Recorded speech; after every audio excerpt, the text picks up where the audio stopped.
মোস্তাফিজুর রহমানকে আইপিএল থেকে বাদ দেওয়ার সিদ্ধান্তকে স্বাগত জানিয়েছে ভারতের ক্ষমতাসীন দল ভারতীয় জনতা পার্টি বিজেপি। ভারতীয় ক্রিকেট বোর্ডের এই সিদ্ধান্তকে গোটা দেশের হিন্দু সম্প্রদায়ের জয় বলে মন্তব্য করেছেন বিজেপি নেতা সঙ্গীত সোম। এছাড়া ভারতীয় ক্রিকেট বোর্ডের এই সিদ্ধান্তকে ধন্যবাদ জানিয়েছেন বিজেপির বিভিন্ন নেতা ও ধর্মগুরুরা। একই সঙ্গে মোস্তাফিজকে নিলাম থেকে কেনায় কলকাতা নাইট রাইডার্সের মালিক শাহরুখ খানকে দেশদ্রোহী আখ্যা দেওয়া হয়েছে।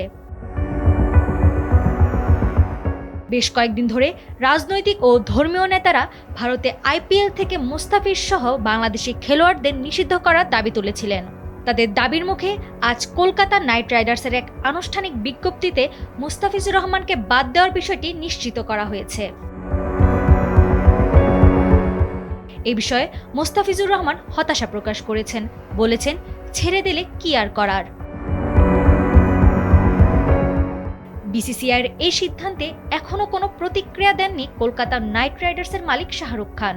তবে মোস্তাফিজের এমন দুঃসময়ে তার পাশে রয়েছে রংপুর রাইডার্স। এক ফেসবুক পোস্টে তারা জানায়, সুযোগ কেড়ে নেওয়া যায়, তবে সম্মান মাঠেই অর্জন করতে হয়। নাওয়ার সালসাবিল দুর্দানা, সময়ের আলো।